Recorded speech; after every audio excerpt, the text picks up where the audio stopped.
আসসালামু আলাইকুম দর্শক। আজকে হাজির হলাম একটি মাছের রেসিপি নিয়ে। খুব সিম্পলভাবে রান্না করব এই মাছটা।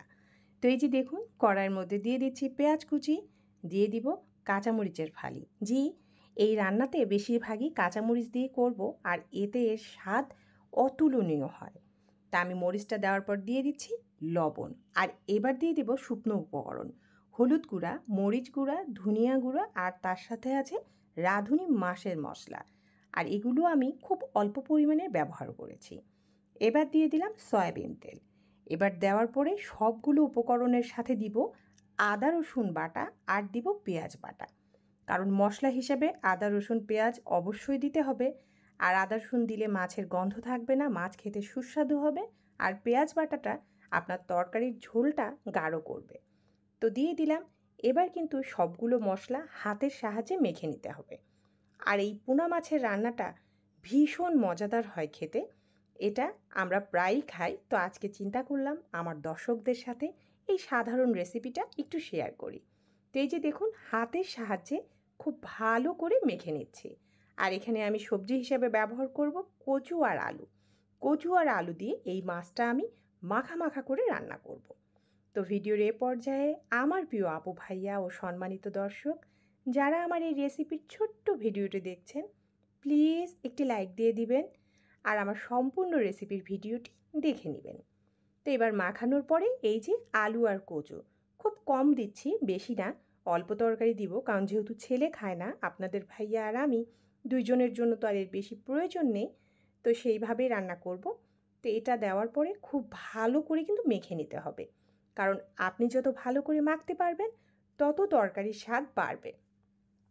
যেমন মশলা বেশি ভালো কষালে টেস্ট হয়, মাখানো তরকারি কিন্তু হাতের মধ্যে মাখানোর মধ্যে টেস্ট বাড়ে। তা এখন এই জায়গায় আমি দিয়ে দিব সেই মাছ। জি, এই সেই পোনা মাছ। দেখুন, এই মাছগুলো খেতে অসাধারণ লাগে। আর এই মাছ আমি 4টা নিয়েছি, 2টা আপনাদের ভাইয়ের, 2টা আমার, দুজন মিলে খাওয়ার জন্য। তা এখন এই মাছকে আমি এই মশলার তরকারির সঙ্গে খুব ভালো করে মাখিয়ে নিব। খেয়াল রাখতে হবে মশলা যেন মাছের মধ্যে খুব ভালোভাবে যায়, এই জন্য হাতের সাহায্যে চেপে চেপে মাখতে হবে। আর সেটা সম্পূর্ণ আপনার উপর নির্ভর করবে। আর এইটা কিন্তু খুব সহজভাবে রান্নার রেসিপি। আমার নতুন গৃহিণী আপু ও ব্যাচেলার ভাইয়েরা কিন্তু অনায়াসে এইভাবে রান্না করতে পারেন। তা এখন পরিমাণ মতো পানি দিয়ে দিব, আর পানি দিয়ে তারপর একটু সাদা তেল দিয়ে দিব, তারপর চুলা জাল ধরিয়ে দিব। তো এইভাবে রান্না করে একবার খেয়ে দেখবেন। এটা খেতে সুস্বাদু যেমন হয়, তেমন এটা কি বলবো, তেমন এটা মুখরোচক। বলতে পারেন এক কথায় যে একটা তরকারি দিয়ে আপনি পেট ভরে 1 প্লেট ভাত খেয়ে নিতে পারবেন। তো এই যে দেখুন, আমি বসিয়ে দিলাম। তরকারিটা কিন্তু একটু ফুটে উঠেছে। এ পর্যায়ে একটু খুন্তির সাহায্যে নাড়াচাড়া করে দিব, যাতে মাছটা উল্টে দিলে নিচ উপর সব দিকেই ভালোভাবে সেদ্ধ হয় এবং মশলা ঢোকে। তো আমার আপুরা, আমার ভাইয়ারা, যারা আমার এই ভিডিওটি দেখছেন, যদি ভালো লাগে আমার চ্যানেলের ভিডিওগুলো, তাহলে অবশ্যই আমার চ্যানেলটিকে সাবস্ক্রাইব করে নেবেন, পাশে থাকা বেল বাটনটি প্রেস করে দিবেন। তাহলে আমি যখনই ভিডিও দিব তার নোটিফিকেশন আকারে আপনাকে জানান দিবে, আপনি আপনার সময় সুযোগ বুঝে দেখে নিতে পারবেন। তরকারি যখন ভালোভাবে ফুটে উঠবে তখন আমি 1 চা চামচ ভাজা জিরার গুঁড়া দিয়ে দিব। আর এই জিরার গুঁড়া কিন্তু অবশ্যই দিতে হবে, এটা কিন্তু বাদ দেওয়া যাবে না। আর আপনারা তো দেখেছেন আমি কিন্তু শুরুতে জিরার গুঁড়া দিইনি, এখন দিচ্ছি।